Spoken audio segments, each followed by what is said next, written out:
My takeaway for this one is pretty simple, but also important and very hard to get right. If you have an NPC like Allura Vysoren that can reasonably assist with planning something big, I think they can be invaluable to that planning. Now, some big caveats.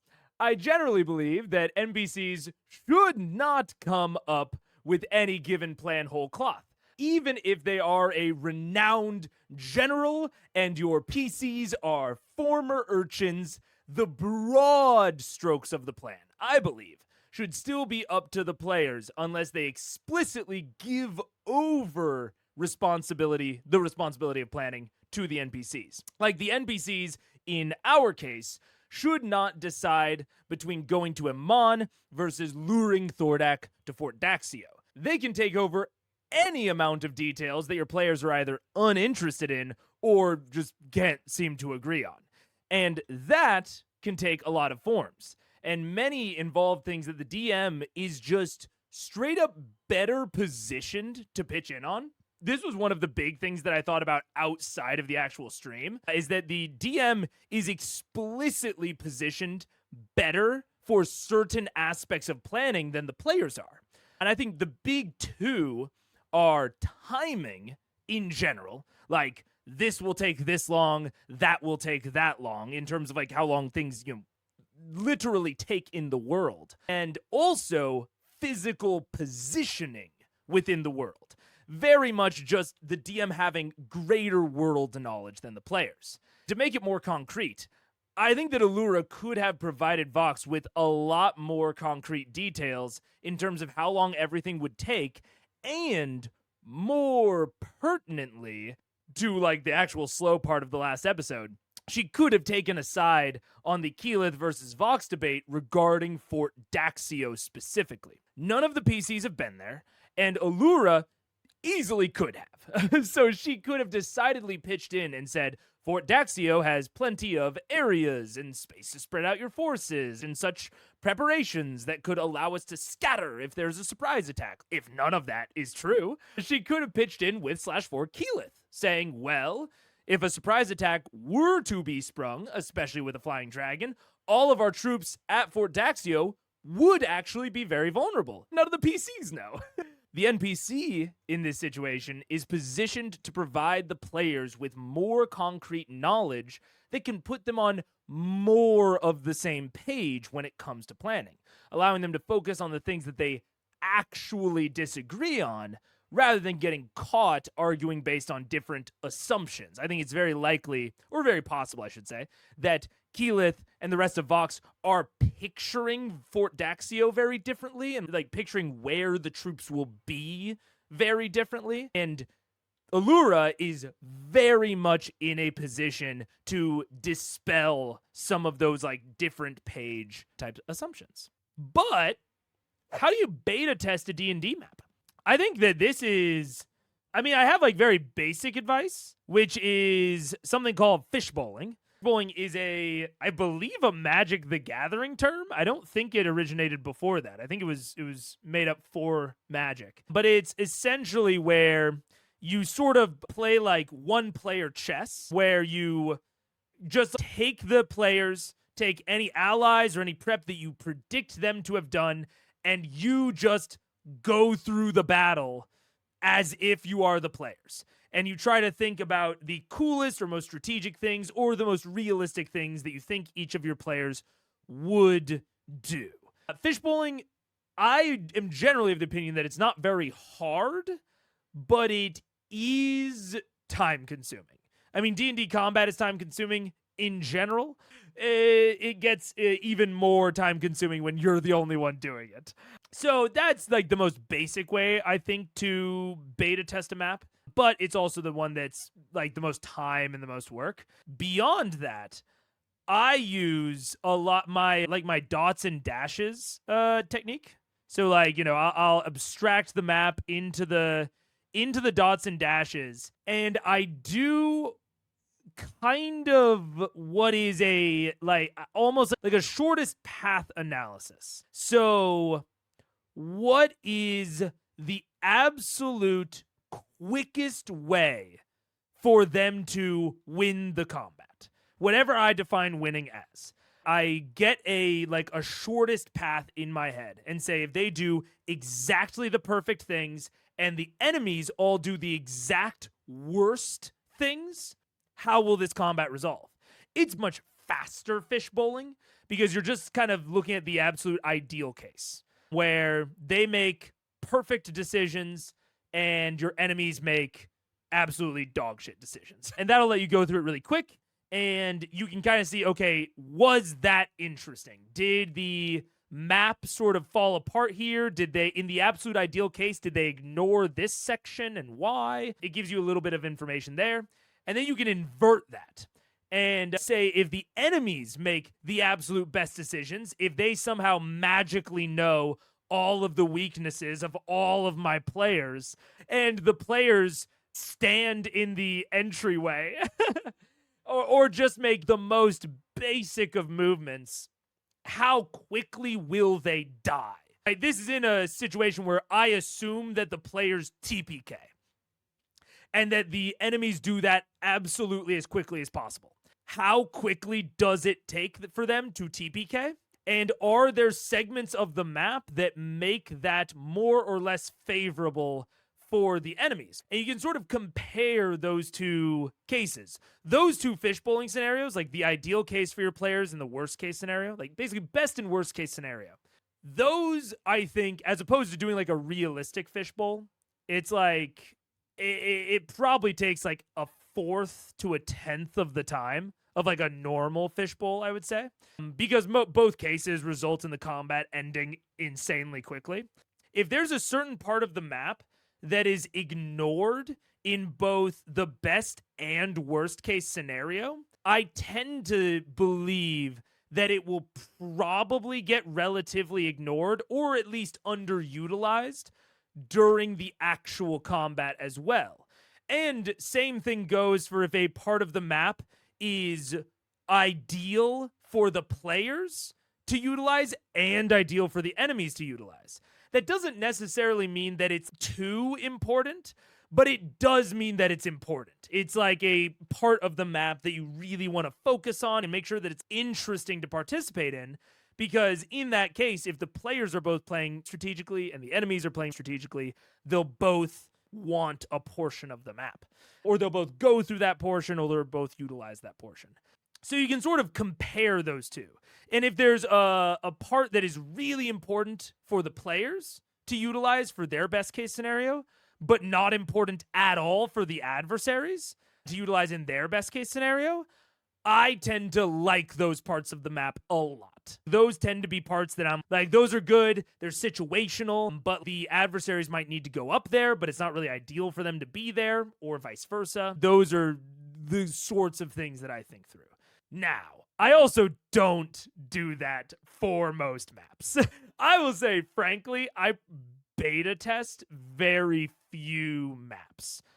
I would probably beta test the Thordak map because it's the epic climax of like a 30 episode saga, or 20. I don't know how long they've been in it. I probably would, and maybe I would have done the same thing for the Vestige maps. So like the map for Fenthras or the Kevdak. The Kevdak fight is probably one I would have fishbowled because it's not only a vestige, but it's also the climax to a personal player arc. But like, I'll be real, I may or may not have beta tested the Vorugol map. It would probably depend on how much IRL time I had and like how into the map I was. Some maps I'm more or less into. And on maps where I'm not going to beta test, I tend to try and skew things a little bit towards the players, like, follow my instincts towards like, I still want to make this interesting. I still want to try some crazy shit. But I'm going to maybe give the players a thing or two that I think will really benefit them as opposed to the adversaries, just to hedge things a little bit in case there's something that didn't come up because I didn't beta test it. Or I'll introduce, an environmental trigger that I can choose whether or not to pull during the middle, something like that. But yeah, so that's I guess the answer to the question is I fishbowl them, and I specifically focus on the best and the worst case scenarios, and then I compare those to see where the hot spots in the map essentially are. But I also, again, don't do that very often, because that's a lot of work. Here. Not just the Cinder King. We would also bring allies to support you and to buffer your forces. And hopefully with enough planning time to get you and your men back on their feet, well-fed and ready for a fight. We're hoping we'll be able to bring MacLeod and Singhor's army back as well. MacLeod's navy. We either face him in his home, in his terrain, with his guards everywhere, with people we cannot trust, or we lure him out and we bring him somewhere where we know the terrain, where we have places to hide, where we are prepared for him. She nods and leans forward, kind of putting one hand over the other and her elbows on each of her knees in her chair. And what makes you think a creature of such power and intelligence would ever leave such an advantageous position to be vulnerable? To kill us. We are the bait, and we are also the dragon killer. So he will come here to kill us, or to at least investigate our whereabouts, we hope. And when he arrives, we'll wait in ambush. Very well. If you're confident, you have Fort Daxio and the Aegis Regiment behind you. I just hope you know it. Like, let's pull back the curtain for a second. Matt absolutely knows whether or not this will work. But obviously, General Ellie does not. So there is a balancing act here of how much do you push that as a DM, and when do you just let them kind of fall apart naturally, you know? Like, when do you just let their plan fail? And again, to bring it back to kind of the Vorugal fight, I haven't seen Matt let a plan fail often. Like, I have not seen him force NPCs or adversaries to act reasonably in cases where that would cause the player plan to fail, at least in big climactic moments. So I think that there's kind of one of two things needs to happen here. Either he needs to have a different NPC push them on it again this episode, or he needs to have their plan fail quick. If I were him and their plan is not going to lure Thordak out, like it's not going to be successful, I would try to push them towards realizing that sooner. Like, maybe push them towards like, oh, let's just test to see if your baiting will work, you know, and like see, like, can you draw him to this location? If you can, then great, we know it'll work for when the final time actually comes.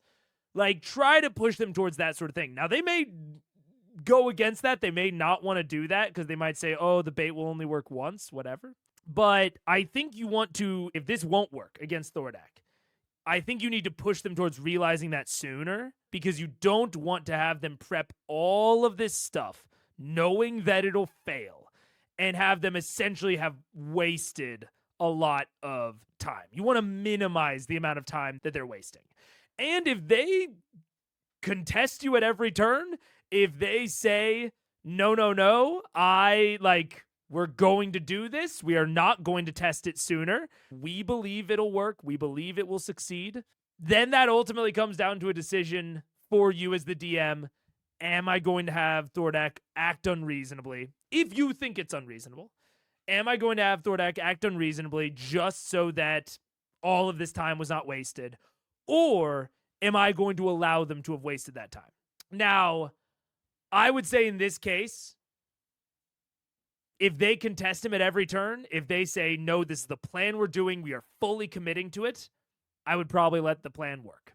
I would probably have Thordak act a little unreasonably, because if he was going to act reasonably, and if all of this prep was going to be for naught and it was going to all be wasted, I think that is a table tone thing that Matt needed to instill earlier in the arc. I think you need to instill that with Umbrasyl or Raishan, or more specifically, Vorugal.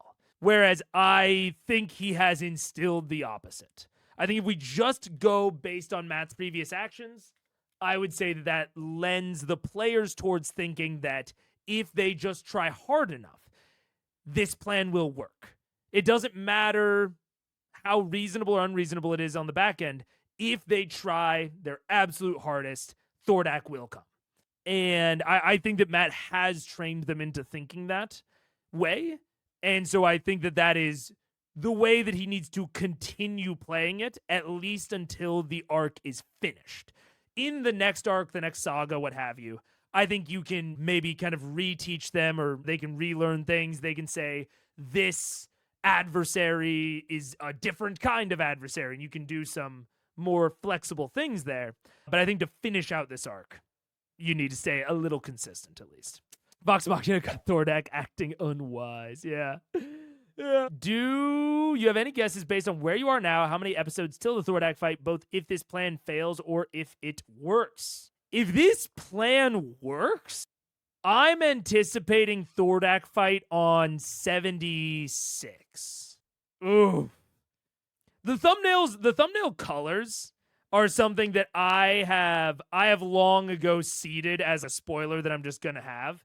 I've made theories before based on thumbnail colors. That was a lot of green. That was a fuckload of green left, and I do not think that they are fighting Thordak in the middle of the green. So I'll give this as my prediction. I think Matt has tried to steer them off the path. I think Matt will try to steer them. I don't know if the thumbnail colors mean anything. They have meant things in the past, but I think they are going to push forward with this plan. I think Matt's going to try to steer them off the path multiple times. I think we're going to have multiple people try this out or try to steer them away. Fuck, man. I think they might gather every goddamn ally in Fort Daxio and then Thordak just... In fact, I think what could really happen is Thordak just sends a lieutenant. I think we might get the commander of the Wyvern Riders or something. Like, I think there's, or maybe even it could tie in to whatever the Siphon is powering. It could tie into the Cult of Vecna. I think that Thordak is going to start essentially rebuilding the Kong, but I think that he's still kind of insane, and they might be like a Frankenstein. So I'm picturing either like a resurrected Daxio, if we want to draw a more active Vecna connection, and then, but if they want to draw a more active Vecna connection, which I don't think they do, and when I say they, I mean Matt, the writers that are scripting out Critical Role, I think that Matt won't necessarily want to draw that direct of a connection, if there is one in the first place. I think maybe he's going to res Krieg. I think possibly he's going to embed a Heartstone into Krieg's rotten corpse, Brimscythe's rotten dragon corpse. And so it's going to be like this undead water elemental, like whatever color dragon Krieg was. I think gold. I think it's going to be this incredible, kind of disgusting Frankenstein's monster type lieutenant that is going to be leading the Wyvern Riders. And I think that could be a way to sort of reward Vox's tenacity without having their plan succeed. I could very much see Thordak say, Krieg was blue. Perfect for water elemental. Yes. Okay. Committing. I think that Thordak is going to take Krieg's rotten, putrid, fetid skeletal remains and is going to, in a mad scientist type of play, maybe even using like Dresvina, or not Dresvina, Master Qual. Maybe he press-ganged Master Qual into service, or so Vox thinks. I think Master Qual got pressed into service, major air quotes here, and with Thordak, at least that's what he tells Vox, and he constructs the fucking Weekend at Bernie's shit that I always knew was coming. He implants a water plane, a heartstone into the skeletal remains of Brimscythe, brings them back to life. Now, Brimscythe can not only breathe lightning, but he can also spew this disgusting steam all over, and then he can electrify the steam. So he sprays out the steam and then can create these pockets of electrified steam on the battlefield. Huh, that could be cool. And that is the captain of the Wyvern Riders. So they'll have this big battle at Fort Daxio that is mainly comprised of the Wyvern Riders, something that they have already been fighting, and maybe involves some giants as well, but is all led by the revived corpse of Brimscythe. And then Thordak will still be in Amon, and they will even have, not necessarily like failing forward, but they will still get kind of partially rewarded for their efforts where, hey, you've removed all of the Wyvern Riders. Like, he sent all of them at you. So now Amon is only guarded by the giants, and hey, you got this secret benefit of you didn't know Brimscythe's gross disgust. Actually, players, you're so smart, here's a cookie. You've actually seen Thordak isn't going to leave. You do need to go and fight in Amon in my very cool volcano dungeon, please. So that's my prediction. I think Brimscythe will need to have a cool new name. It needs to be like Doom Scythe or Death Scythe or Brim Doom. No. Doom Scythe is better. But it can't be Doom because of the frigid Doom. I'm going to say Death Scythe. I think we're going to have the Death Scythe battle. I'm not looking at the titles. Titles are off limits, but colors are okay. I think we're going to have the Death Scythe right around here in like 80, 79-ish. And maybe even earlier. And then we're going to have Thordak at the end of the green. So 87 and 88, I'm keeping them moving so that I can't read. But somewhere around 87, 88 in the playlist is my guess on when we're going to fight Thordak. And I think Brimscythe will be in between those. Or Death Scythe.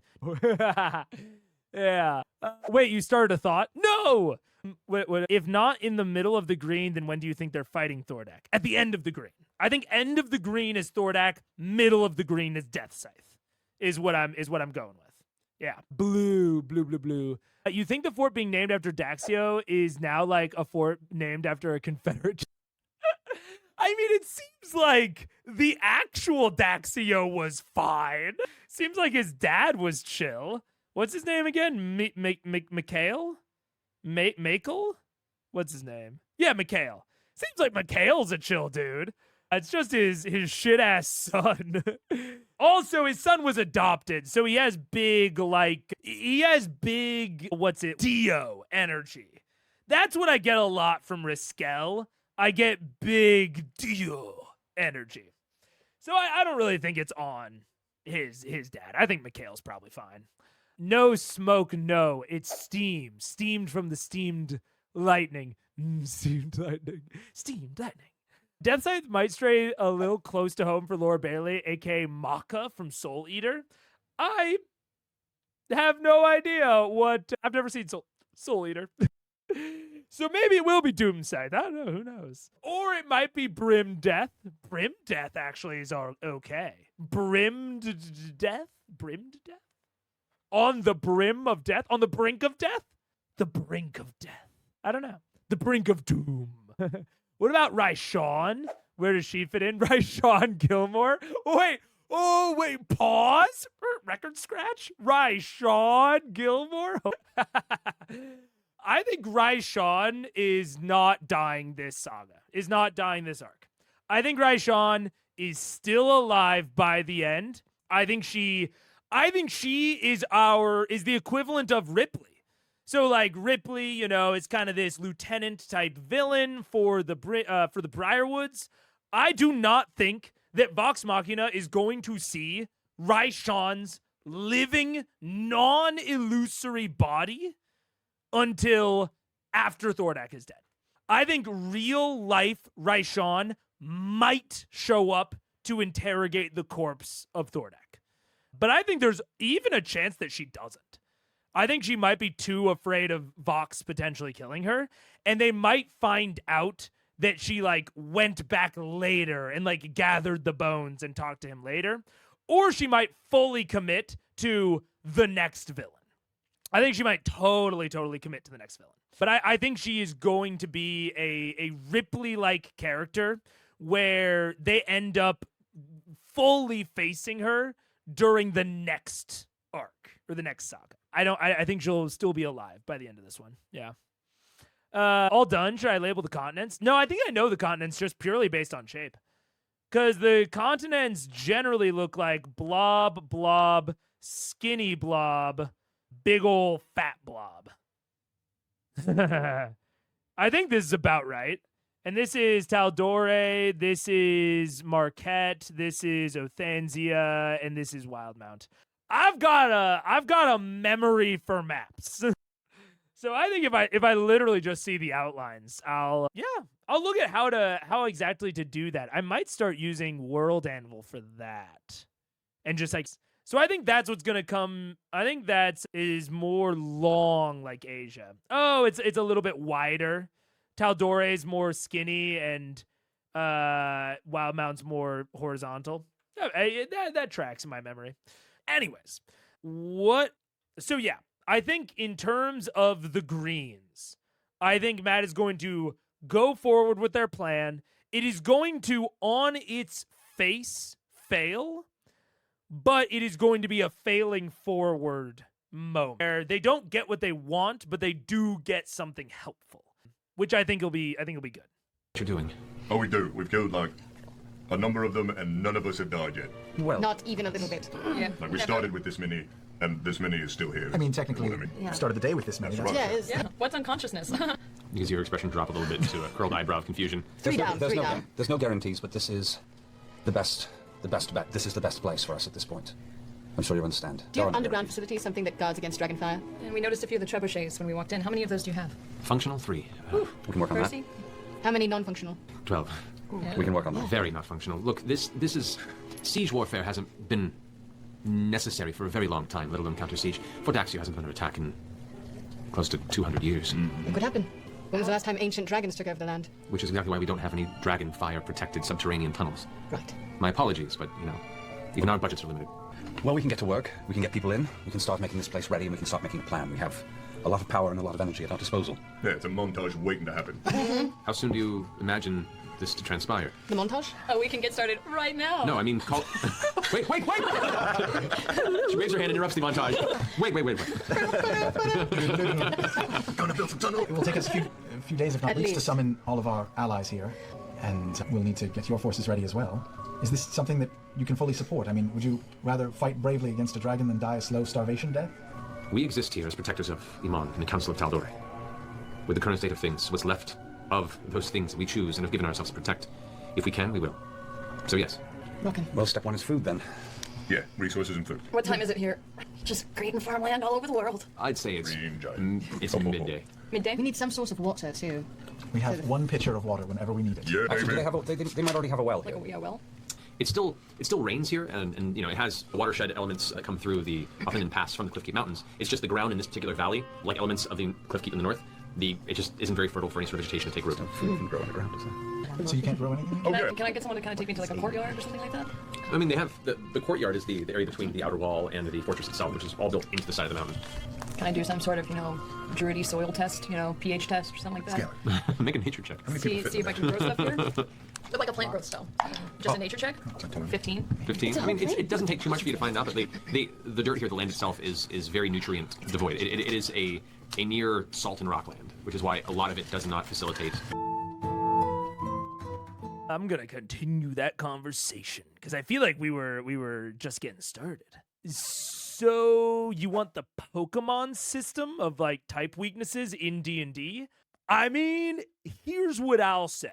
I think that the Pokemon type system is a system with a lot of different types of like Pokemon and damage.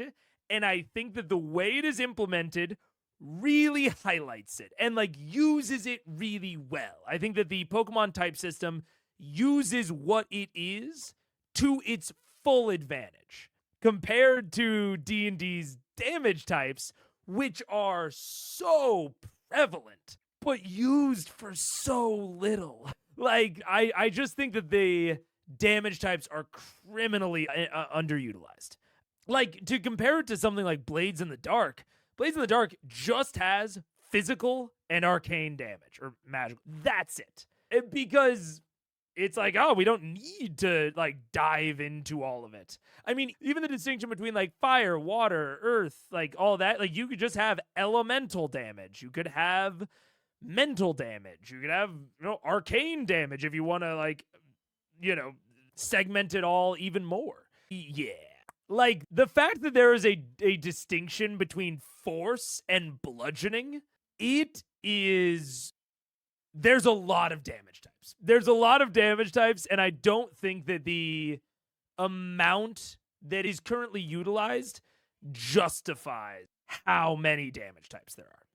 I think that they are mostly for, like, theming, but they're utilized just enough that they still have to be, like, taken into consideration. So they are, I don't think the amount of, like, paperwork and, like, conscious thought and consideration that they require is justified by how much value they bring to the game. I think they bring a pretty low amount of value. Because, like, even if I gave you a spell called Fireball, and I said it does 66 elemental damage, you're not going to think that it's going to get you soaking wet. Especially if I include in the description of the spell that it lights things on fire. Because that's not something that the fire damage type inherently does. So you have an entire damage type dedicated to fire. But because the damage type system is so underbaked, you can't even rely on the fact that it is fire damage to indicate that that lights things on fire. Because sometimes it doesn't. So you have to specify that the spell that does fire damage ignites flammable objects. Pisses me off. Oh, so annoying, dude. So annoying. And I understand that there are benefits to it. This is definitely in, like, bombastic pet peeve territory. But boy, oh boy, does it pet my peeve. I'll tell you that. It pets my peeve so hard. Let's see. What's chat even saying? What if you had homebrew vulnerabilities not found in MM? Leggings are weak to silver. Maybe there's a monster weak to bludgeoning damage from pure iron. I'm down. I'm absolutely down. One of my favorite things to do is add resistances and vulnerabilities in pairs to thematically represent the monster and the climate and the place that they're in. I love throwing those in, especially because throwing in a vulnerability and a resistance in a pair is generally player-sided. So if I'm constructing an encounter that I'm not exactly sure if it's properly balanced, frankly. Like, if I'm worried about a monster being a little too strong because I made other aspects of him a little too... I throw in, like, a resistance and a vulnerability pair, gives them something new to learn and discover ahead of time. And, again, slightly player weights it, because all they have to do is avoid the resistances, which isn't that hard to do, and target the vulnerability, which also isn't that hard to do, but it makes them feel super cool. So it's definitely like a player's feeling cool focused mindset. The players with vulnerabilities the problem with vulnerabilities is that quite a few caster classes can deal all types of damage. That is another problem. Yes, indeed. Which again goes towards my overall thesis that the system is underbaked. Right. That's my overall thesis, is that the system is not like fully well thought through. There is a cool system hiding in there that I don't need to be any particular way. I kind of just want it to be finished because it feels like it's not. It feels like it's in, like, beta. I don't know. Passionate rant, yeah. Use transmute meta magic on fireballs, set things on fire with cold damage. Oh my god. Such a good example. Such a good example of why my personal feeling, like, this encapsulates so much why I feel like the damage type system in D&D 5e is underbaked. The fact that a fireball that deals cold damage after you do the sorcerer's metamagic to it still lights things on fire, because lighting things on fire is not even remotely related to the damage type. It's just related to the spell. That's stupid. I mean, it's like, it can't also be stupid in like a funny way. Like, I can see Scanlan doing this sort of shit, you know?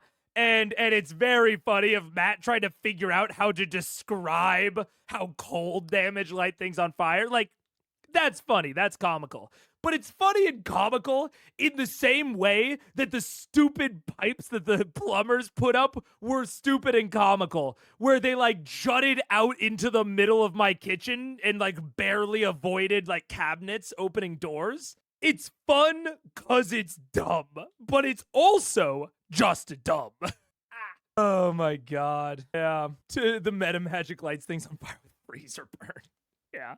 It's stupid and comical if you RP it as such. Right. Exactly. It's stupid all the time. It's comical if you make it so. Yeah. Doesn't the Rakshasa, however it's spelled, have vulnerability to weapons wielded by good aligned people? Oh, maybe. But that's a great example. Regardless of if it does or not. Great example of like a unique vulnerability type that you could kind of like use to like patch holes. I think that's great fodder. And like what G. Herka was talking about earlier with homebrew vulnerabilities. I think those are great directions to go. And even something like silvered weapons with werewolves is a really good vulnerability. The ultimate problem is because the damage types are so accessible, vulnerability becomes too powerful because it's not something that the players may or may not have access to. They almost always have access to every damage type. Vulnerabilities become less of the players need to prepare correctly, and it becomes more of a combat strategy funnel. Now, I think that you can use that to your advantage as a DM, especially when you're working with players where you know all of the shit that they have. If you make something vulnerable to fire, and you know that the only person or thing that does fire damage on your squad, on your PC crew, is just your wizard and he only has fireball, then you can set the encounter in a big wooden structure to take advantage of the fact of, okay, if they want to utilize the vulnerability, they are also going to be hurling a fireball in a giant wooden structure. There definitely are ways that in practice you can work with it and make it good. But again, half-baked. That's where I'll end that. To me, it's the niche I think sorcerers could fill, elemental specialists. I agree. I think it would make total sense for sorcerers to be fire, cold, what is earth? Thunder, I guess? And what's the last element? Air. Force. I don't know. I think just have it be fucking, I guess lightning. Lightning would be the air one. Yeah, I think have the sorcerers be the 4 elements and then have like wizards be all the other ones. I was actually incredibly interested in the 1D&D idea of having the 3 separate spell lists of like arcane, divine, and primal, and then having spellcaster classes just get subsets of those lists based on the schools. So saying like bards get all spells, every spell on the arcane list from the enchantment and transmutation schools. They get all spells from those 2 schools off of the arcane list. Druids get the entire primal list. Fuck it. They get all of them. Whatever. Like, imagine a Way of the 4 Elements monk getting access to primal spells that do one of these 4 damage types. Or something like that. I think that could have been very, very cool. But, alas, it did not happen. Fire, earth, water, air. I was trying to think of there's not an air damage type. I was trying to think of what the equivalent to earth would be, because there's no earth damage. So I was like, I guess earth is like thunder. I don't know. And air is like lightning, but In Avatar, lightning is firebenders. I don't know. There's no air damage type. Man, come on. It would be really interesting if the damage types were more split up. Psychic damage, Bard only. Absolutely. Bard only or Aberrant Mind Sorcerer. Or maybe just the Feylock. Like the Archfey Warlock. Like I fully agree. Okay, yeah. Underbaked. Unfortunately. There should be elemental damage for a D&D Pokemon game. That's what I'm saying. Yeah. But what are you gonna do? What are you gonna do? It's not the worst thing in the world. Position. This is something that Matt has already said, and everyone is patently ignoring, which is, and I'm gonna call it main character syndrome on, very ironically, everyone except for Keelan. I think they are all so obsessed with the fact that that Thordak will really, really want to kill them specifically, and it will override any of his other reasoning skills. They have been currently warned that if they do nothing, Thordak will start harassing and burning and destroying other civilian populations, a la like Keimal. Their thought process there is like, oh, if we reveal ourselves, he will definitely come to us. He will not just keep destroying the civilians until we come to him. But like, why not? Like in Thordak's head, why not just keep killing civilians until Vox Machina comes to him? He has all of the power in this situation. They've killed 3 members of the Chroma Conclave. They kind of deserve a bit of ego. They are pretty impressive. But now as Matt, you have to balance what Thordak's priorities and what his mental state would even tell him to do here. You know what I'm saying? Because I don't know. Would Thordak want VM to make the first move? Does Thordak value being in his lair with his army as a dragon that gets special stuff from his lair? Or is he going to go out and attack them in their defended spot outside of his lair where they could have set up any manner of surprise, much like they did for his past 2 dragons that they have killed? I don't know. It kind of depends on how strategic you think Thordak is. And, like, how much does he value his lair? My assumption whenever I think of a dragon, whenever I think of anything with lair actions, is that if they're going to have a combat, they're gonna want to do it in their lair. And that's going to not necessarily override all other considerations, but if everything else is equal, I think they're gonna choose their lair. That's at least my, like, general thought process with it. If Vox just said, hey, we'll let you choose, Mr. Thordak, we're going to be waiting in this field. If you don't show up in a day, we're going to come fight you in Iman. I think he'd want them to come to Iman.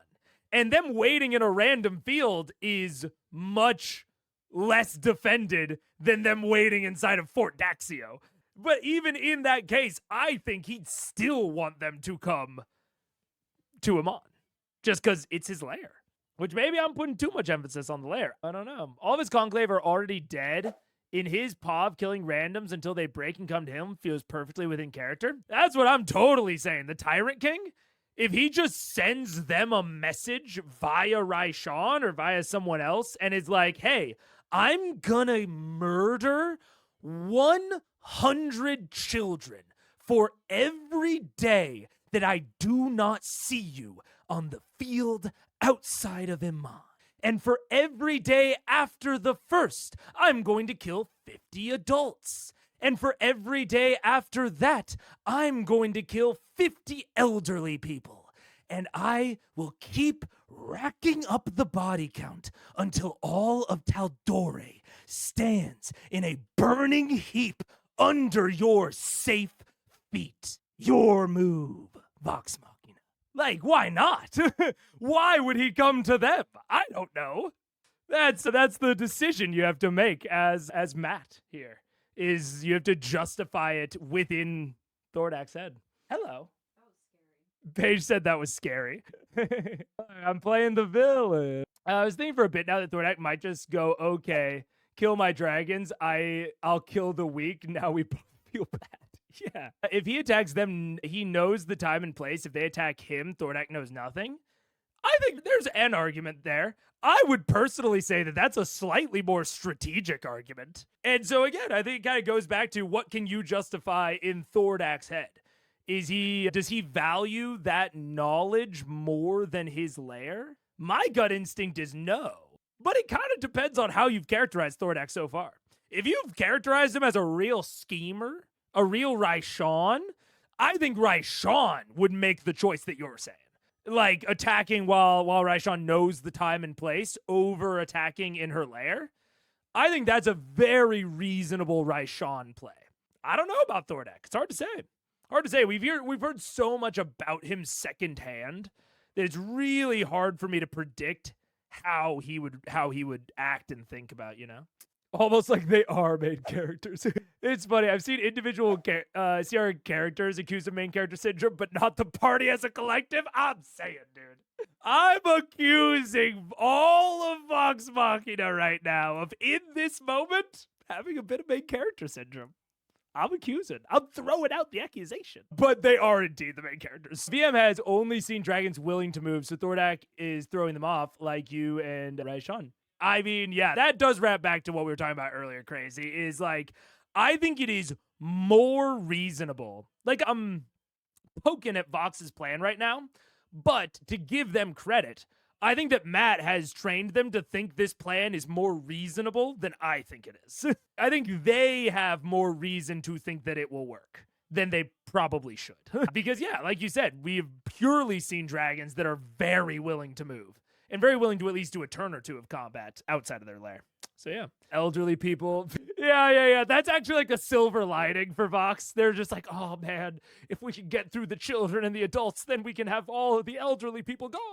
And the other thing that we could glean from the Fire Realm is possibly figuring out a little bit more about the connection that he had with it. And Heartstone seed, Ember seed thing. All right. I don't know. Can you send a message to Gilmore or Cassandra or Kima even, and let them know, maybe just those three, they're the only ones that know about Raishan. Let them know that Raishan is bringing up back Assume. They were there. I know, but just to make sure everything's fine with her. I can do that, yes. All right. And then we're going to the fireplace? Yeah, just If Vox Machina is like, hey, Thordak, we're at Fort Daxio. Come and fight us. Let's do it.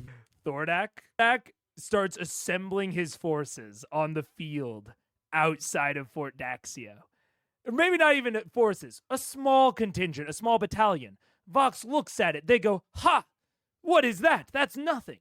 We've got this, no problem.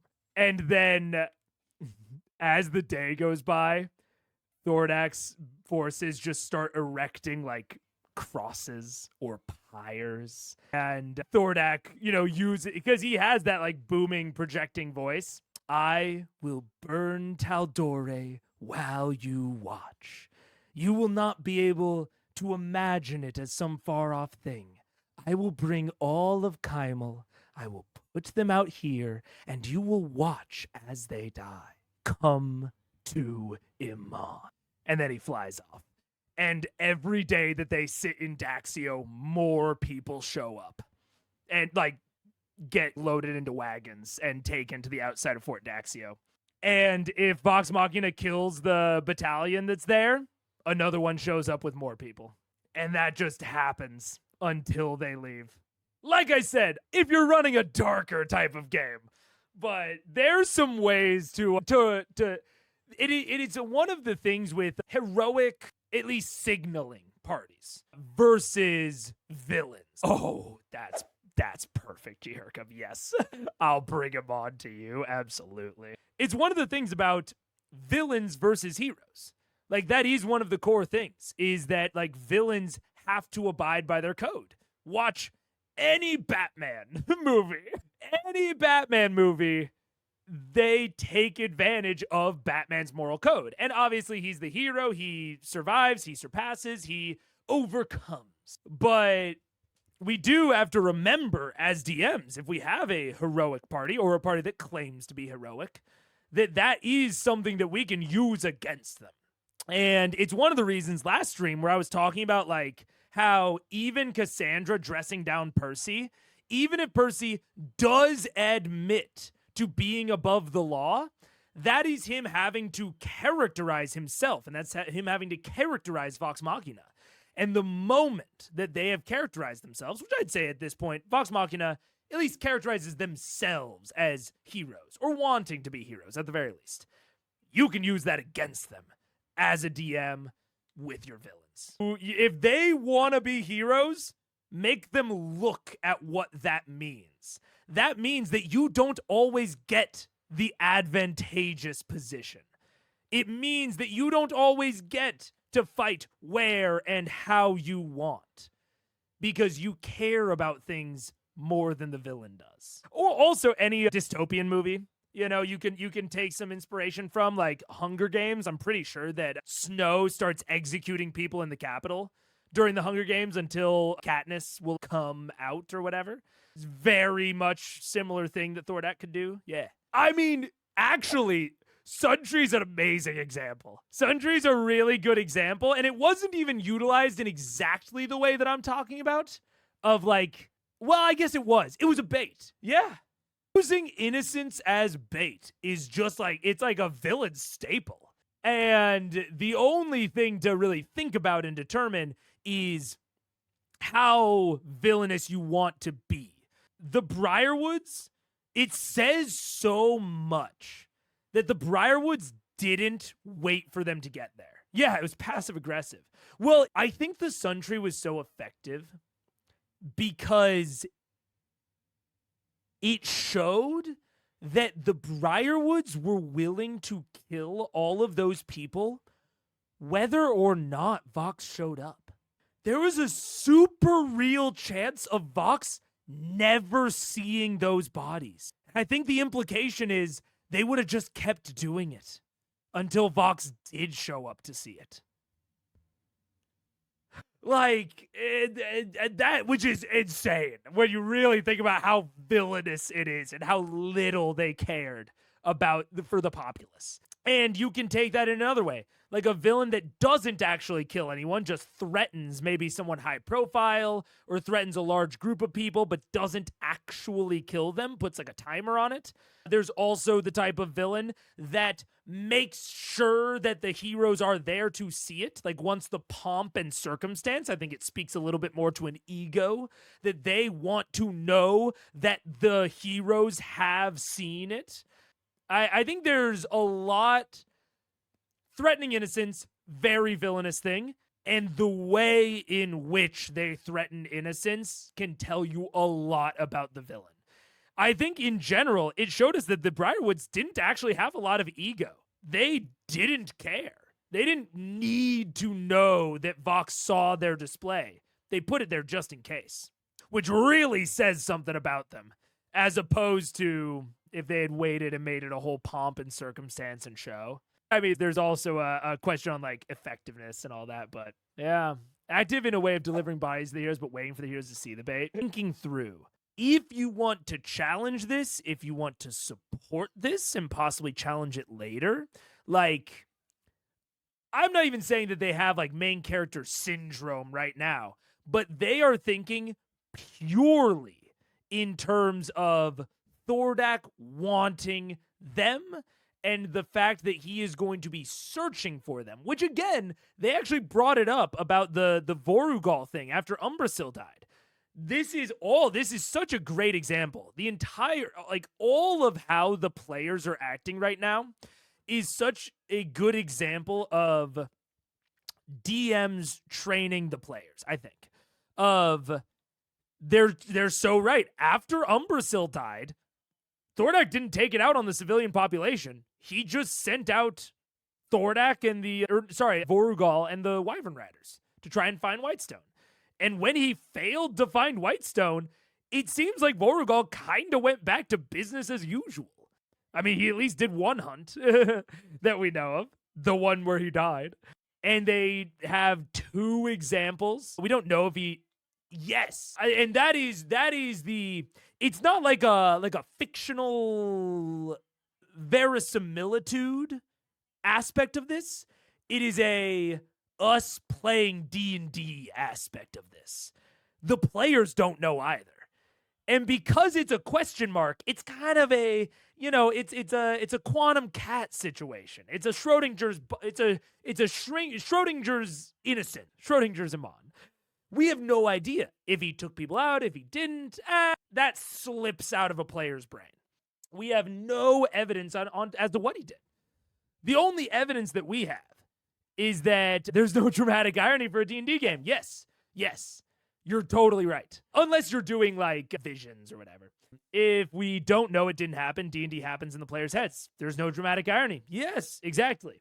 And so what we know, Schrodinger's senseless violence, yes. Yeah. So what we know is that their reaction, the things we know, are that they killed Umbrasyl.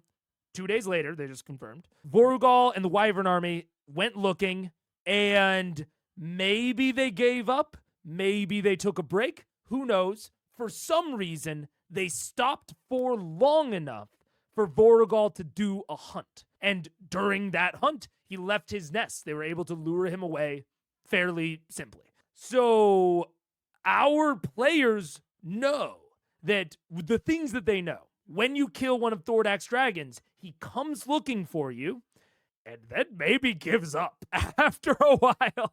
Those are like kind of it. The only thing that they can be super concrete confident about is this idea of he's going to send someone looking for us. It absolutely bespeaks him being focused on them.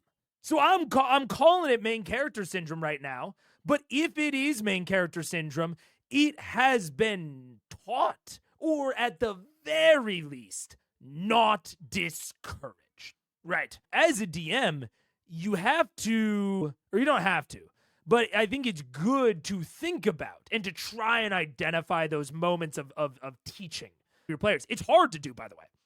But it's good to try and identify those moments. What have I taught them to do? What have I taught them to expect? Do I want to encourage that even more? Do I want to subvert it now? Do I want to encourage it now and subvert it later? If I subvert it, is it going to feel bad? Do I need to foreshadow the subversion so that they're not totally caught off guard because they thought this was how the world worked? I think there is again, it's not common or easy, but I think there's a deep well of like storytelling advantage that you can mine there as a DM that is very different from a lot of other media, where you as a writer can actively subvert the expectations of the other writers in the writer's room with you. That is not something that is super available most of the time. So it's something that I think we should think about more. Yeah. It's very interesting. Why did they look there? It was a place to be looked at. And they didn't. They flew over and didn't see it. You just think they were just scanning? I do. All in favor of the fire plane, say aye. Aye. That was only two. Wow, that's pretty rough. No, there's four. They're just pansies and won't say anything with their voice. You did, that's good. All in favor of staying, say cooter. That's not fair. I mean, 2-1. Let's go. If it sucks, we'll just come right We just back. camp right back. Yep. we can always come back, and I would like to maybe see if we can find out more about the Ember Seed. Fire plane. I mean, there's nothing else we can do today, Right. is there? Oh, no. Except Let me those. prep some spells. Feed more soldiers. I should do. Okay. All right. Whatever. Supplies are on the way. Soldiers are on the way. Cows eat hay. Do what you can to... Cows eat hay. Nay, nay. Gather you roast us. Hay. So we say. If you hear back from anyone in Singorn or anyone anywhere, will you send us a message? Yes, and I'll notify the general of this plan before I head on that way. Very well. Good luck. Pretend like we were never here. Let them know. Pretend like we were never. Thordak is like literally, physically, spiritually connected to the fire plane. He has the damn Ember Seed inside of his very soul. I mean, they said it. It's the soul anchor. So he and the fire plane are soul tied to each other in like the most literal of literal ways. I wonder. Because this is where I talk about like identifying the things that your players think and possibly subverting them, like with the, senseless violence killing innocent stuff, right? That's all a suggestion or a path towards subversion of what they thought, of what they believe. The other path is leaning in to how badly Thordak wants them. These fucking mortals that will not leave him alone, will not leave him to build up his glorious, fiery paradise in the material plane. And if he detects through his soul, through the very thing that gives him life in this world, if he detects them going into his domain, not his domain of Iman, the fire plane is his. The fire giants are his kin now. They put a part of themselves into the Heartstone after all. He's scared to go back, but he'll get over it for them. And we see Thordak dive back into the fire plane. It's like being in Amon, but 10 times worse. He is an absolute terror in the fire plane, all in the pursuit of lowly Vox Machina. Maybe they even get stuck there. They get stuck in the city of Brass, potentially. Who knows? I don't know. You could get some sort of contrivance of like, oh, now that the soul anchor has been to the material plane, we can soft magic hand wave it. He can pass back and forth between the fire plane and the material plane as if it were nothing. Once the breach has now been opened, he has now stepped foot into this plane. The tie has been broken. He can go back and forth at will. Possibly even through a rift in Iman. There could be a new rift to the fire plane. They talked about how he has a little piece of the fire plane that is enacting all of the changes in Iman, but let's be frank, they're guessing. And there could easily be a Pyra-style rift that has been growing and growing and growing, and that could easily be why Thordak has given the appearance of being lazy. It's possible he's been off in the fire plane half the time. He doesn't have the time. He's not lazy. He's not sitting on his giant golden hoard. He's doing a part-time job. This is only half the gig for him. And so the players step foot. He is obsessed with them, and they step foot into the fire plane, and he follows them. He tracks them down, and he's going to fuck them up. And possibly the rift even follows him. Perhaps the rift is in his fucking chest.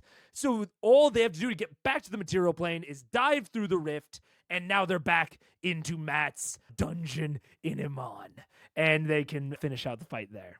That's a possibility. Again, if you want to, I think you could subvert their expectations or lean into them. And I think that the idea of detecting and hunting them through the fire plane is that side of the coin. Him bringing the innocents outside of Fort Daxio is the subversion side, and him hunting them through the fire plane is the leaning into it side. I think there's something there. I'm very far behind, but I think something like vulnerability adds an extra 1 to 2 damage die would work as well. Also true. Yeah, I agree, Ron Quixote. Anyways. Over here. Understood. All right. Stay safe, friends. And she turns and leaves the room. We're so stupid. This is going to be fun. Yes, I love it. Do we hold hands again? Oh boy. No, it was a tree stride. Well, okay. If we are... Plane shift. Hang on. Do we want to stop off with the fire shard and pick up Serconis? I think it's not a bad idea. We are not going to bring along our ally who knows the fire plane better than No, I anyone think we alive. should, because they were there. And you're saying we can instantaneously jump over, grab him. Once I tree stride, we can... There's that portal there. Yeah, then we just hop on it. Yeah. I am a big fan of it. All right. We're going to tree stride to the fire shard. All right. So, as you most of the trees near or within the courtyard of the fort are thin, maybe a foot to a half a foot wide. Okay, where's the biggest tree? Get skinny. Where's the biggest tree? You did see that cluster of kind of British. All right, I'm kind of with Marisha's little kind of okay, where's the biggest tree? Okay. Matt, they've tree strode enough. Come on. They've tree strode so many times. Unless there is a threat outside of Fort Daxio right now, who cares? They go to the nearest tree that is of sufficient size to handle the tree stride. Again, unless there is something out there. Maybe that's what he was rolling for earlier. I don't know. But unless there is something that is actively waiting to jump them, we talked, I think last time or the time before, about how, like, you know, I'm very cognizant of, like, verbal components, somatic components, all of that sort of stuff. I am very aware, and I make my players very aware of the conspicuousness of spellcasting. Like, in my worlds, you have to actively attempt to make spellcasting not very conspicuous. And we actually had an instance this last session of someone casting an enchantment spell in public, and I had them roll for it. It didn't have verbal, it only had somatic, and they were able to, like, do it under the table. But I absolutely had them roll for it. And this is such a clever usage of the conspicuousness of spellcasting. It's such a clever lie. I love it. I think that the conspicuousness of spellcasting, I think that this term, kind of like no D&D is bad, or no D&D is better than bad D&D.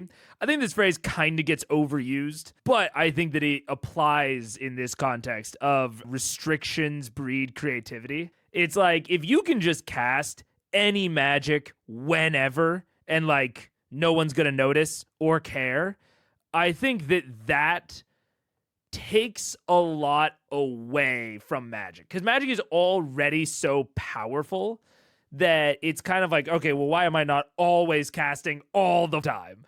And I like spellcasters being powerful. I love for magic to feel grand and powerful. But I also think that, like, it should have built-in kind of restrictions and consequences and that sort of thing. And so I think that needing to disguise the spellcasting is, like, an important part of prompting this, like, level of creativity. Because I bet that Sam feels so fucking cool right now. I think he feels so much cooler than if he had, let's say, just, like, charmed them with, like, charm person. This is so much of a cooler lie that is only necessary because of, like, the restrictions on normal enchantment magic. And, like, the restrictions of them needing to, like, believe that he is just dropping the invisibility. Yeah, that's a fun moment. I like it. If anyone knows about value, it's Laura fucking Bailey. That's true. Major image is just a bit of Fleece's material, so it's very reasonable to assume scaling could pass it off. 28 on the deception feels high enough to combine it in. And I think that, like, the thing to me, because I believe the Fleece isn't consumed, so, you know, he just is using his spellcasting focus, because bards have focus, right? So it's like bards have the focus, and I think the reason that the lie is so clever is because as long as it is not another bard, they probably don't know exactly how bardic magic works. It's almost like it's kind of adjacent to the conversation we were having the last stream about the general and, like, her knowledge of magic. This is, like, the best lies are, like, the ones hidden in plain sight, you know? He admitted to interacting with magic. He's just claiming that he's, you know, dropping a spell rather than casting it. And that is such a, I don't know.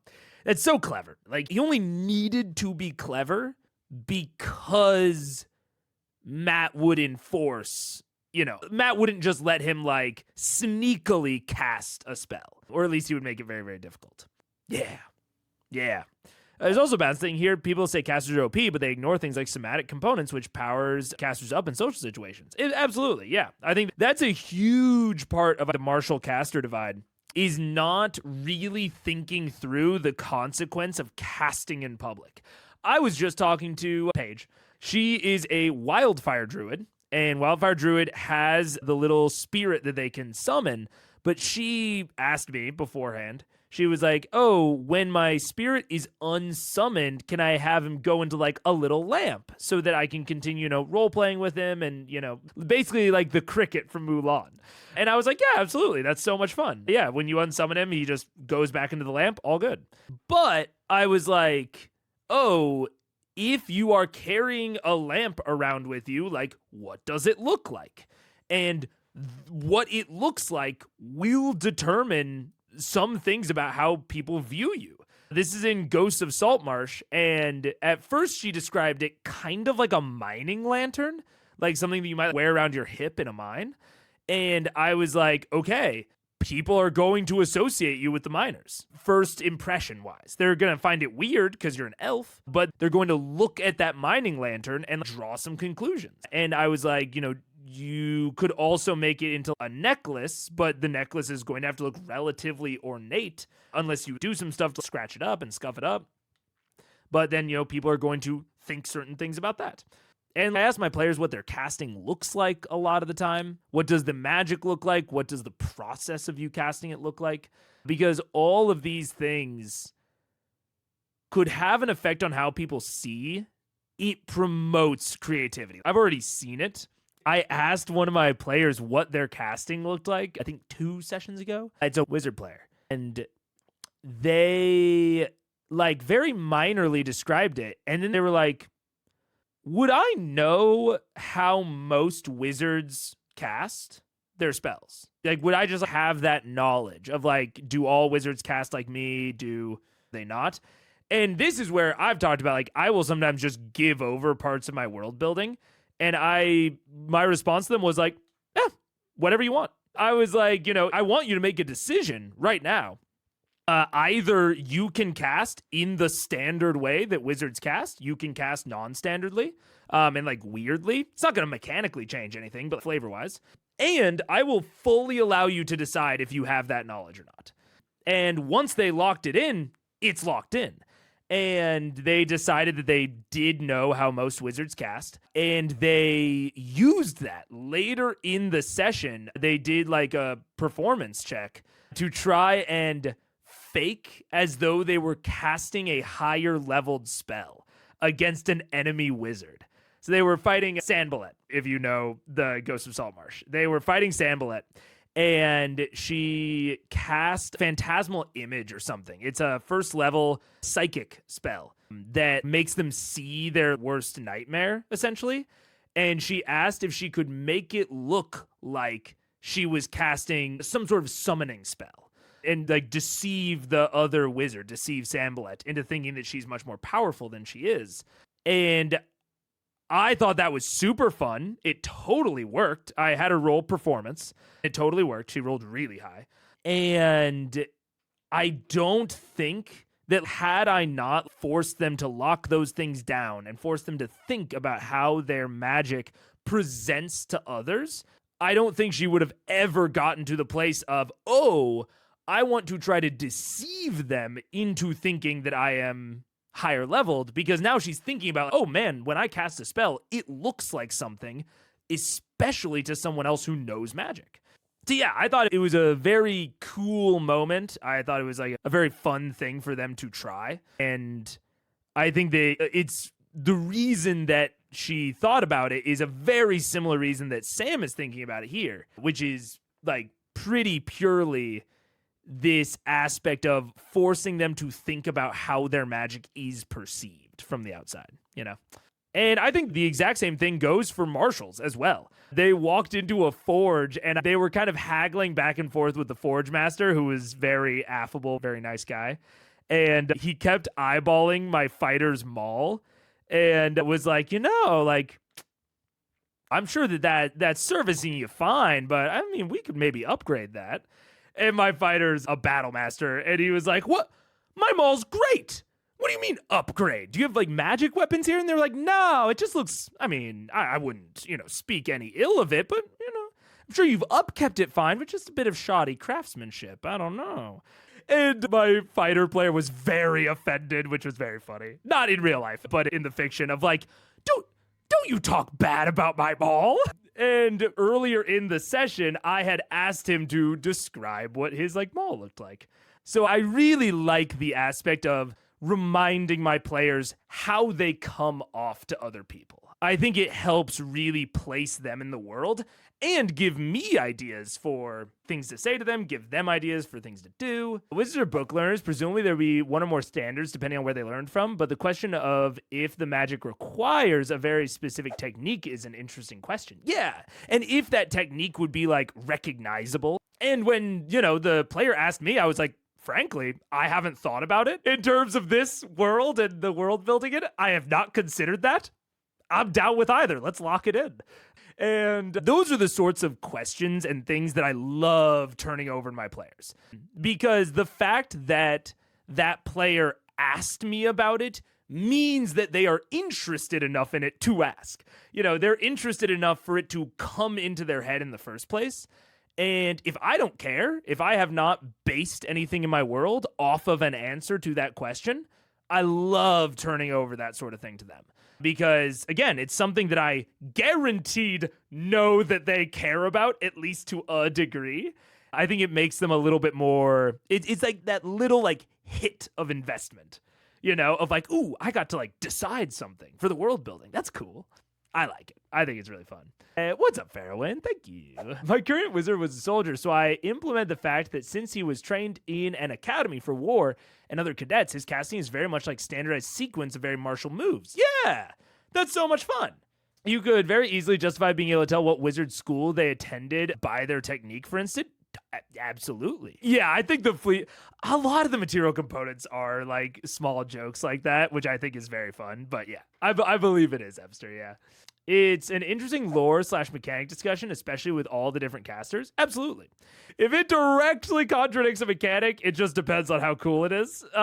But if it doesn't contradict a mechanic, I'm so down for my players to world build that sort of stuff, Sorcerer are meant to intuit their spells. So, if spells have very specific movements, how do they know a pirouette would cast Melf's acid arrow? Yeah.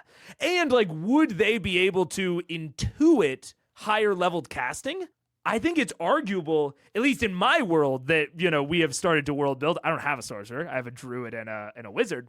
But I think based on the world building that me and my players have done together, I think it's very reasonable that sorcerers would not be able to fake a higher leveled spell, but because the wizardess, like my wizard player determined that she does know how higher leveled wizards cast, and that another player or another wizard would be able to recognize her casting, we've kind of world built that wizards have a standard mode of casting that is recognizable as the levels increase. And so, she directly said, she was like, I'm making it up. I don't know how to cast this spell. Not even close. I am just faking the types of things that wizards say during higher leveled castings and do during higher leveled castings, which does imply a lot about how wizarding works. And my druid player asked me, my druid player's page, she was like, do I know what Eileen is doing? And I said, I don't know. Do you? That's fully up to you. And she said, I don't think so. I think that druidic magic is very different. I think it's more of a conversation, more like, I think she compared it to soul casting in Stormlight Archives. She was like, I think it's more of a personal communion and conversation with the earth in order to convince it to do magic. It's more of a persuasion type thing. And I was like, yeah, absolutely. So we then went on to determine that she was not able to intuit what was going on with the wizard. Those sorts of world-building conversations, I think, are very fun, and I think lead to clever casting and lead to clever decisions. As the players take more and more control over the world, they become more and more invested in it. If you can identify those parts to give over as the DM, I think you're going to see a lot of benefit. Because not only does it take some burden off your shoulders, but it makes your players so much more invested in what's going on in that particular part of their world. Sorcerers are intuitive and all new magic comes from them. Ooh, translate magic from sorcerers to wizard? That's kind of fun. A bit Owl House, swinging your arms in the air, flail around magic. happening. Oh God, am I gonna try? You guys are keeping behind and kind of glancing over your shoulder and seeing the rest of your party slowly kind of gather at the knees of these two walking, kind of haughty looking. I was hoping for a little bit of advice about town. This is starting to feel a little kinky. Where are we going? I don't need to talk that bad. Where are we going? This is to the tiefling. Yeah. The tiefling looks over her shoulder towards you and goes, "Well, we're going. All right, this just got very. Oh, okay. If you look ahead, one alley. We're going to start to the right. Follow, quickly." So they begin taking up their pace a little bit, quickening their walk to just a little more of almost like a light jog. Okay. Do you guys keep up? I don't know. Okay. The rest of What's going on? you guys look ahead and you see the other three members, the rest of your party, beginning to get further away from you. So it's me and you. Are you coming? or is it- I'm Are you still in the keeping middle? pace, but I'm trying to be the back end of it. First, What's I'm gonna happening? go in the alley ahead to the Dart to the right. Dart to the right. All right. I'm gonna keep pace with Grog. Yeah, I'm with you did them, right yeah. there. All right. Just trying to be even simpler than I am. Maybe they won't let me. I think Well, we all might of be us. making it worse. Oh no. Okay. Following up the pace with them, you get past a couple of small intersections, and the two figures dart off into the small alley right off to the side. I go. I'm going stealth. Do the Stealth by going into the alley? Before going into the alley. I mean, I don't know how What are you dark is it. stealthing Are we by? in broad daylight? The sun is high in the sky. Yeah. Okay. All right, so everything It's fools. It's full sunlight. What's another one? It's major light out. No, not sunlight. It's major time of day. Are we in broad daylight? It's a Dude, that's so funny. I've seen this clip. It's Apex Sun time. It's Sun Zenith. I've seen this clip. This is one of the few Critical Role clips that I saw before starting Critical Eyes. And I was like, oh, it's the guy. it's Okay, so it's not a small. I'm not gonna say it, but the sun is high in the sky. Yeah. Okay. All right, so everything is. It's full sunlight. It's lunchtime. Okay, so no change in lighting in the smaller alley. Equally Just lit. turned. Are the Afridi behind us? Are they paying attention to us, or are they completely distracted by all of? Man, I definitely thought, or actually maybe I didn't see it before I started. I think I saw it after I started, but when we were still really early. I feel like in like the Underdark, Vasselheim era. And I saw the set, and I literally thought to myself, like, oh man, like maybe I should stop watching because this is probably campaign 2. And I'm glad that we've gotten it out. And how far away are we from the other group at this At this point, you're about 80 feet in front of them. I stop her and stop at the corner and look around. Do I even see them if I look around the corner? Did the two figures dart off? Yeah. Yeah, they're about 15 feet back, and they're both kind of waiting. Something dark to the right. I don't know what's in there. I It's just go already- running with my eyes closed. That's all I do. Okay. never happened. Percy, you follow suit? Oh, I follow suit. Yeah, I'm running in there. Okay.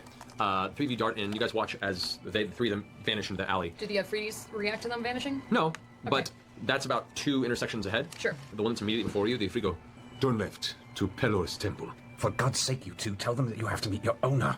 Oh, good. Left to Pelor's temple, small one. as you guys are coming down the I'm so sorry, intersection. what did you say? Left it where? Yeah, we're supposed to meet our master at the Temple of Pelor, so Then I am taking you. Take I'm a gonna left. cast a Zone of Truth and just ask you some questions. Well, hold on a second. Oh no. Oh no. Oh no. It's not a bad idea. I mean, it's a good point to bring up. I think that this interaction would be like there's a lot of implied distance that they are traveling. So I think that this would be cumbersome to run non-theater of the mind. You know what I'm saying? Like, this would be hard to continually draw out with the amount of implied distance that they are crossing. However, I do think that this is a tough part about D&D, is D&D is so based on distances. Like, I think you can see in something like Daggerheart or in Blades. Blades goes even more ambiguous with it, but in Daggerheart, you just have, like, short range, long range, very long range, like a much easier distances. They're not demarcated into an individual feat like a lot of D&D stuff is. And I think if you are running D&D Theater of the Mind, which I think all campaigns are going to run into it at some point, it's just, you know, more or less than others. I think you have to be willing to be a little loosey-goosey with the distances, both as a DM and as players. Because you're right, they do keep asking distance questions. And I think they just need to accept that it doesn't matter. Like, the things that matter for the purposes of this scene are that they are separated by some distance. And somewhere ahead of them is where their party split off. They are being asked to go a different direction. It doesn't really matter that it's right, left, and I don't blame Matt for using terms like right and left, but as a player, and I think you have to encourage it as a DM by not giving exact feet distances. I think that's the way that you encourage this sort of thing as a DM, is you have to encourage the players to also not worry about the specifics. It's just like, oh, they are some distance ahead of you, enough to draw a separation. You will have to choose, do you go with the Ifrit or do you continue moving towards your friends? Because that's the only thing that matters in this situation. And this is, I think, the most common place where D&D tables run into trouble with this specifically, is that so many spells are demarcated in feet, and players will start asking about feet because they don't want to say the spell that they're about to do. This is something I've talked about it before, super duper common at like every D&D table I've ever played at, where the player wants to surprise both the other players and the DMs. I think even subconsciously. They don't want to say what they are planning to do out loud. So they just ask the distance question. They ask how many feet away things are, because that is a thing that they need to know in order to plan, right? Like, you need to know how far away things are because the spells reference that. But when you're in this theater of the mind mode, you need to kind of switch over to saying, okay, are they close enough for zone of truth? It has this many feet. No. And then it's just a yes or no from the DM. Same thing with any of your other spells that you're considering. And honestly, the distances that Matt is saying, any distance that Matt says, I would heavily claim that he is making up on the spot. So there's a decent chance that if you just said your plan out loud and then asked if it worked, there's a really decent chance. I mean, I can only speak for myself as someone who runs Theater of the Mind occasionally, but you all know how much I like whiteboards. It is so often that when a player comes to me with a plan, I will refactor things in my head a little bit to make the plan work, as long as it doesn't contradict anything else. Because we don't know how big the blocks on this city is. We don't know where the intersections are. We don't know anything. And so if they say, I would like to do this, I might just say in my head, yeah, that works. I probably won't even look at the feet unless it sounds like something that has to be really close range. And then I might say like, oh, what's the distance on that? And then they say it, and then I say if it works or not. Whereas if you just ask me a distance question as a player, I then am just going to make up a distance that sounds reasonable to me, and that might suddenly invalidate your plan, even if I would have let your plan work if you had just said the plan originally. But again, I think as a DM in that circumstance, when someone asks you a distance, I think keeping it vague is your friend, and that will help them start not asking for distances anymore, or we'll have them start, being vague about the distances themselves when you're in this kind of theater of the mind setting of just saying like, oh, they're some distance ahead of you. And if they ask for exact, depending on how much of a problem it is and how much your players do or don't like it, you might say like, I'm not going to tell you an exact distance. There's some distance. They're a bit ahead of you. They're far ahead of you. They're very far ahead of you. Like using the Daggerheart distances. Blades in the Dark abstracts it even further. In Blades in the Dark, there is touching, short range, and long range. That's it.